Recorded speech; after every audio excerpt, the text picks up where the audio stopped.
जुदि ज' जानो हायाब्ला जा बेयाव दुखु मोननाय दं जुदि ज' जानो हायोब्ला जों बेयाव दं जुदि ज' जानो हायाब्ला जों बेयाव थानाय नङा पिस एकर्ड होननानै बिथांमोना बुंदोंमोन बिथांमोना एग्रिमेन्ट खालामबोदोंमोन नाथाय दिनै जों पिस एग्रिमेन्ट होननानै जों गनायनानै लानो हाया जाय सिगनेटरि पिस एकर्डखौ बोजबनानै सागान होदोंमोन बिथाङानो दिनैसिम जोबथेसालियाव दङ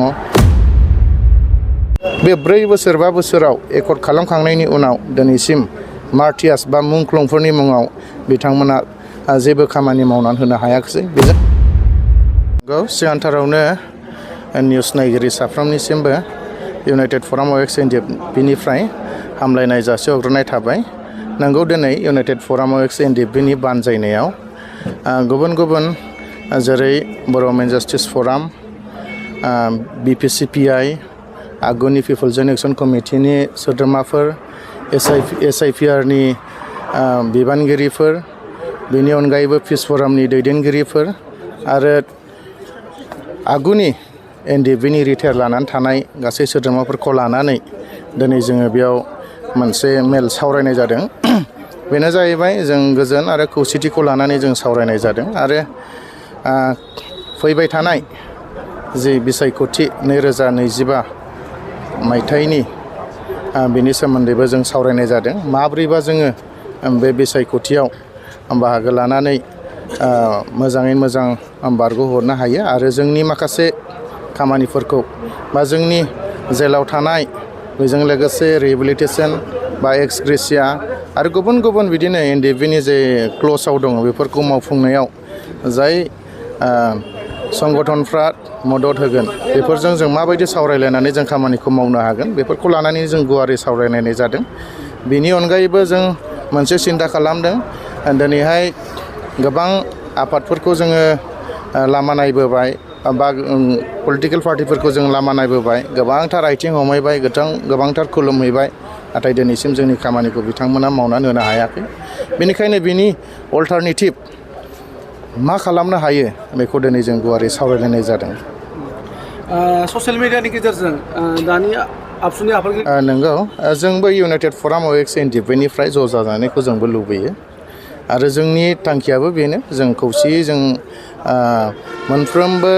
हाबाफारियाव ज'यै खामानि मावनांगौ पलिटिकेलानो जा समाज सिबिनायानो जा गासैयावबो जों ज' जानानै खामानि मावजानायखौ लुबैदों नाथाय बिथांमोननि जि बाथ्रा बुंनाय बेयो उनाव बेसेबांदि खामानि हैगोन बेखौबो जों साननो गोनां जायो मानो होनोब्ला बै समावबो बेफोरबायदि सावरायनायखौ जों नुनो मोन्दोंमोन नाथाय साक्सेस जायाखै जायनि थाखाय दिनै गुबुना लामा मोननानै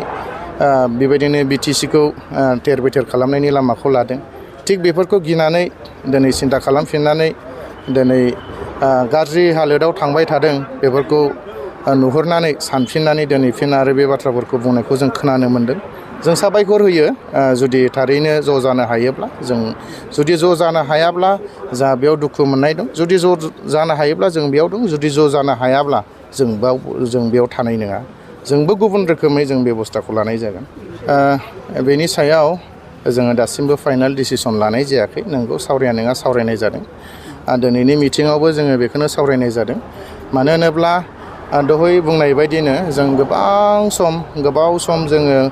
गुबुन पलिटिकेल हान्जाफोरजों थाफानानै जों खामानि मावबोबाय नाथाय जोंनि समयसाफोरखौ बिथांमोना मावफुङाखिसै बर'नि जि समयसा बर' हारिनि जि समयसा जि जाथिनि समयसा बेफोरखौ बिथांमोना दिनै नांगौ बायदियै मावफुंनो हानायखौ जों नुनो मोनाखै लोगोसे बिटिआर एकर्डनि जि 27 जानुवारियाव जि जाबाय एकर्ड दिनै पिस एकर्ड होननानै बिथांमोना बुंदोंमोन बिथांमोना एग्रिमेन्ट खालामबोदोंमोन नाथाय दिनै जों पिस एग्रिमेन्ट होननानै जों गनायनानै लानो हाया मानो होनोब्ला जाहोना बेनो जाय सिगनेटरि पिस एकर्डखौ बोजबनानै सागान होदोंमोन बिथाङानो दिनैसिम जोबथेसालियाव दङ बेजों लोगोसे जोंनि गासै 54 जन दिनैहाय सेन्ट्रेल जेलाव दङ बेनि अनगायैबो 7 दिनै भुटान लुमजुर प्रिजनार जेलाव दङ बेनि अनगायैबो नेपालावबो जोंहा आरो सासे दंबावो बेबायदिनो गुबुन गुबुन जायगायाव गोबांथार दङ नाथाय बिथांमोनखौ दिनैसिम उदां अख्राङाव बिथांमोना लाबोनो हायाखै जायनि थाखाय दिनै जोङो पिस एकर्ड होननानै गनायनानै लानो हायाखै बेजों लोगोसे जों बेखौनो जों दुखु मोनबावो बे 4 बोसोर 5 बोसोराव एकर्ड खालामखांनायनि उनाव दिनैसिम मार्टियास बा मुंख्लंफोरनि मुङाव बिथांमोना जेबो खामानि मावनानै होनो हायाखिसै। बेजों लोगोसे मुंख्लंनि मुसुखा दिनैसिम बिथांमोना बानायनानै होनो हायाखिसै, जायनि थाखाय जों दिनै जोबोद दुखु मोनो। गुबुन गुबुन जायगाफ्राव थांनानै जों सोरनिबा जायगाफ्राव थांनानै बिदिनो हादौरि हासावरि थांनानै जोङो मुंख्लं खाम्फा बानायब्रबनानै दिनै जों सिबिनो गोनां जायो। बेनिखायनो दिनैनि सावरायनायाबो बेनो, फैबाय थानाय समफ्राव माबायदियै जोङो इलेक्सनफोरखौ बारहोहरनो हागोन, ना जोंनो खामानिखौ मावनो हागोन, ना सोरजोंबा थाफानानै मावनो हागोन, बेफोरनि सायाव जों सावरायनाय जादों। नाथाय दिनैनि सावरायनायाव बेबायदि फाइनाल जेबो जायाखै।